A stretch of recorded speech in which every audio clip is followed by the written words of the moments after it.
कितना देती है? ये सवाल भारत में सबसे ज़्यादा पूछा जाता है जब भी हम एक बाइक लेने का सोचते हैं। और भाई पेट्रोल बाइक कितना एवरेज देती है ये हम सबको पता है, लेकिन दुनिया की पहली सीएनजी बाइक 1 किलो सीएनजी में कितना एवरेज देगी ये किसी को नहीं पता। तो चलो भाई आज इसका असली रेंज टेस्ट करते हैं और आपको बताते हैं कि भाई ये बाइक कितना देती है। तो आशिकों को मेरा सलाम और दिल टूटा बाइक के चैनल में आप सब लोगों का स्वागत है। तो इस बाइक का जो ऑडोमीटर आप देखो 585 किलोमीटर पे है और सीएनजी बाइक में बिल्कुल ख़त्म हो चुका है। यहाँ पे रिफिल सीएनजी का जो है शो कर दिया है इसने और हम आ गए हैं सीएनजी पंप पे। और मैं आपको दिखाता भी हूँ कि भाई जब ये बाइक जो है टैंक पे जाएगी तो उनका रिएक्शन कैसा होता है। तो भाई ये भाई जो है एक अलग नोज़ल लेके आए हैं डलवाने के लिए। ये देखो यहाँ से ओपन होता है इसका सीएनजी टैंक, ये मैंने इसको ओपन करा और ये अच्छा आपको पता है इन्होंने डाली है मतलब सीएनजी बाइक सीएनजी 123 रुपये। तो अब हमने सीएनजी इसका रिफ्यूल करा लिया है। अब देखो आप ये जो फुल हो चुका है 585 किलोमीटर ऑर्डर के ऊपर है और 124 रुपये की सीएनजी डली है इसके यहाँ तकरीबन 1.5 किलो के आसपास की। तो अब शुरू करते हैं, आपको बताते हैं कि भाई कितना चलती है ये और बीच बीच में आपको इस बाइक के बारे में थोड़ा बताता भी रहूँगा मैं, तो पूरा वीडियो ध्यान से देखना। भाई बजाज क्लेम कर रहा है कि दुनिया की पहली सीएनजी बाइक है। अब यार इंडिया में ना बहुत लोग जुगाड़ू होते हैं, मतलब बहुत सारे लोगों ने बहुत सारी जगहों पे सीएनजी बाइक बनाई हुई है, पर वो एक ऑफिशियल नहीं है, गवर्नमेंट का सर्टिफिकेशन नहीं है उन लोगों के पास। तो भाई ऑफिशियल जो बाइक है वो यही है। आपको छोटा सा एग्जांपल देता हूँ मैं कि भोपाल में एक बंदे ने ना इलेक्ट्रिक बाइक बनाई है गियर बॉक्स वाली। अब जो पहली इलेक्ट्रिक बाइक है गियर बॉक्स वाली वो मैटर क्लेम करता है कि मैटर ने बनाई है, पर मैटर ने तो अभी पिछले 1.5 साल के आसपास में इसको बनाया है। मैं उस बंदे को जानता हूँ जो उसने उस बाइक को पिछले आई गेस 3 या 4 साल पहले ही बना लिया था और वो चला रहा है बढ़िया 1.5 साल से। पर वो देखिए उसमें ना रजिस्ट्रेशन है, ना वो आरटीओ लीगल है, ना उसके पास कोई ऑफिशियल डॉक्यूमेंट है। तो ऐसे इंडिया में बहुत सारे जुगाड़ लोग हैं, पर डॉक्यूमेंट वाइज ऑफिशियली तो इंडिया की पहली सीएनजी बाइक यही है, इंडिया की नहीं वर्ल्ड की। तो भाई अभी भाई एग्जैक्टली 50 किलोमीटर चल चुकी है। सीएनजी के टोटल 6 पॉइंट होते हैं, तो 3 पॉइंट जो है वो कम हो चुके हैं। आप देखो ऑडोमीटर पे 635 किलोमीटर जो है वो हो चुका है। 9:54 हुए हैं और हमने 2 लोगों में रेंज टेस्ट किया हुआ है इसका। और इस गाड़ी पे टोटल जो वेट होगा, मेरा वेट है 60, तेरा वेट कितना है? उसका तो वेट है मेरे भाई का वो है 90, तो मतलब 150 किलो का वेट है गाड़ी के ऊपर। और हमने इसको अच्छा खासा स्पीड में भगाया, मतलब 80-90 पे भगाया और टॉप स्पीड भी अचीव करी है इसकी, मतलब 102 के आसपास की टॉप स्पीड निकली है इसकी। तो अभी अब देखते हैं कि भाई एंड में इसकी कितनी रेंज निकलती है। अब चलाते मैं आपको बता देता हूँ कि भाई अगर आपको इसको सीएनजी से बेटर में शिफ्ट करना है तो आप आप जैसे इसको करोगे आपको है ये आपसे जो है आपको थोड़ा ज़्यादा देना होगा, इधर बैटर में रुकता होगा ये अपने आपको इस बैटर के ऊपर को टॉप एंड स्पीड और लाएगा।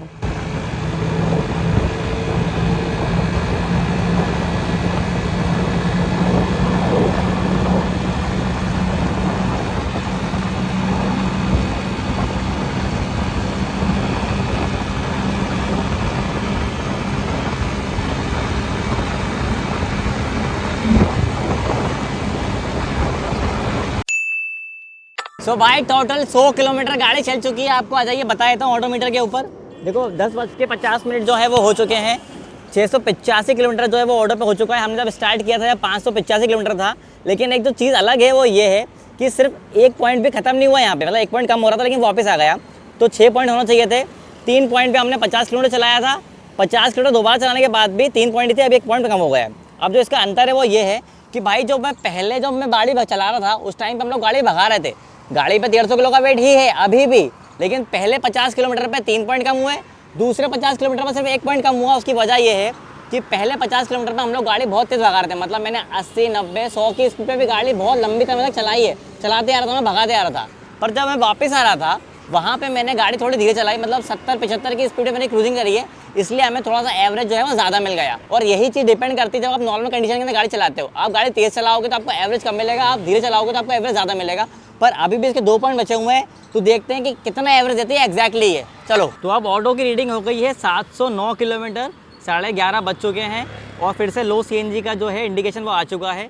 तो हमने 124 रुपये की सीएनजी डलवाई थी और 124 किलोमीटर एग्जैक्टली जो है वो गाड़ी चल चुकी है अभी तक, और अभी भी ये चल रही है। तो देख लेते हैं एग्जैक्टली कितने की रेंज दे रही है ये। और आखिरी के 5 किलोमीटर में जो चीज़ मैंने महसूस करी है वो ये कि भाई जैसे सीएनजी का प्रेशर कम हो रहा है ना, इसकी तो थ्रॉटल रिस्पॉन्स है वो भी कम हो रहा है। पहले हम 2 लोगों में 70 वाली जो स्पीड है उस पर आराम से जा रहे थे, चल रही थी गाड़ी बढ़िया, लेकिन अब 70 की स्पीड पे आने में भी थोड़ा डिले हो रहा है, मतलब दिक्कत आ रही है। तो भाई ये जो है आखिरी के अगर आप सीएनजी खत्म हो रही होगी आपकी बाइक के अंदर तो थोड़ा रिस्पॉन्स जो है वो डिले होगा आपकी बाइक का। तो भाई अब ये बिल्कुल ख़त्म हो चुकी है, आप देख लो बिल्कुल कोई रेस नहीं आ रही है इस पर, ये देखो आप।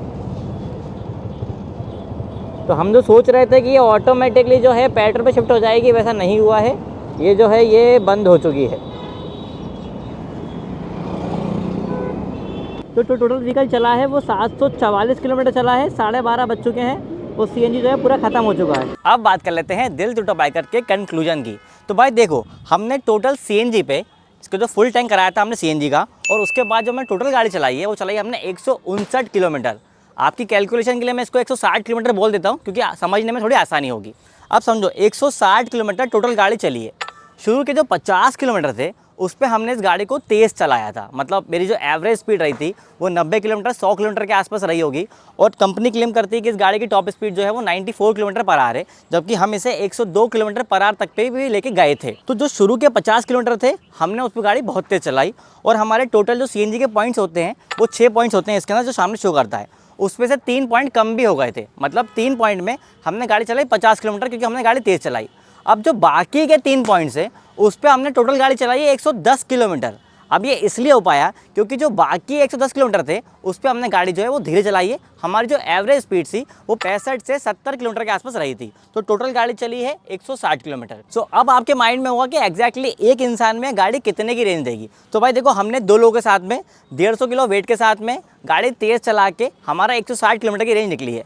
अगर आप सिंगल हो, मतलब आप सिंगल गाड़ी चला रहे हो, आपका जो वेट है 70-80 के आसपास है, और आप जो स्पीड मेंटेन करते हो वो 65, 70 या 80 के आसपास ही मेंटेन करते हो, तो ये गाड़ी आपको इजीली 190 से 200 किलोमीटर की रेंज दे सकती है फुल सीएनजी टैंक के ऊपर। बाकी अगर मैं राइड रिव्यू की बात करूं तो भाई इसे चलाना बिल्कुल नॉर्मल लगता है, मतलब ऐसा नहीं है कि जो आप दूसरी बाइक्स होती हैं पेट्रोल बाइक उसके मुकाबले बिल्कुल अलग होता है, इसको चलाना बिल्कुल नॉर्मल है। हाँ, अगर आपने जो पेट्रोल बाइक्स अच्छी परफॉर्मेंस बाइक चलाई हुई हैं आपने, तो आपको थोड़ा महसूस होगा कि सीएनजी मोटरसाइकिल है, तो आपको शुरू में महसूस होता है कि थोड़ा पावर लैग है, पर जब आप उसके यूज टू हो जाते हो तो आपको समझ में आता है कि सीएनजी मोटरसाइकिल है इसलिए पावर थोड़ा सा लैग है।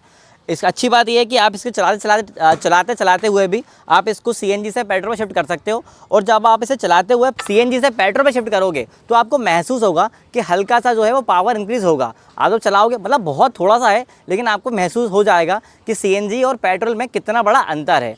बाकी सस्पेंशन जो सेटअप है वो मुझे अच्छा लगा इसका। बस फ्रंट सस्पेंशन जो है, अगर कोई बड़ा गड्ढा आता है तो उस पर जो है ये वो टकरा जाता है, क्योंकि उसका सस्पेंशन ट्रैवल जो है कम है, और इसके हैंडल पे वो चीज़ आपको साफ महसूस होती है। तो जहाँ पे आप रहते हो अगर वहाँ पे छोटे मोटे गड्ढे हैं तो कोई दिक्कत नहीं है, क्योंकि जो इसके टायर्स दिए हुए हैं आगे वो भी इसके अंदर नॉबी टायर्स दिए हैं जो कि ड्यूअल पर्पस टायर होता है। तो जहाँ पे आप अगर रहते हो वहाँ पे सड़कें ख़राब भी हैं तो कोई दिक्कत नहीं, गाड़ी इजीली चल सकती है। बाकी पीछे वाला जो बंदा मेरे साथ बैठा हुआ था उसने मुझे बताया कि आगे वाले बंदे की राइडिंग पोजीशन तो सही है, लेकिन जो बंदा पीछे बैठता है उसके लिए पैर बिल्कुल ऐसे आते हैं, मतलब कमर के सामने उसके पैर बिल्कुल आते हैं, तो अगर आप लॉन्ग राइड कर रहे हो तो उसके घुटने में दर्द होगा। तो भाई ये तो था मेरा रेंज टेस्ट का रिव्यू कि मुझे गाड़ी चलाते हुए कैसा लगा, लेकिन इस गाड़ी के अंदर और भी बहुत सारी चीज़ें हैं जो आप जानना चाहते हो और जो मैं आपको बताना चाहता हूँ। कुछ जाहिर सी बात है अच्छी चीज़ें होंगी, कुछ बुरी चीज़ें होंगी, क्योंकि इस बाइक को मैंने एक हफ्ते के अंदर ऑलमोस्ट 750 किलोमीटर चलाया है, तो मुझे इसकी अच्छे से ग्राउंड रिपोर्ट पता है कि गाड़ी किस तरह चलती है, इसका पिकअप कैसा है, इसकी परफॉर्मेंस कैसी है। तो एक काम करते हैं, अगले वीडियो के अंदर मैं आप इस गाड़ी का वॉक अराउंड और अच्छे से रिव्यू आप लोगों को दे देता हूं। अगर आपको इस बाइक से रिलेटेड कोई भी डाउट है तो कमेंट करके मुझसे पूछ सकते हैं। बाकी ऐसे ही इन्फॉर्मेटिव वीडियोस के लिए दिल टूटा बाइकर के चैनल को सब्सक्राइब कर लीजिए।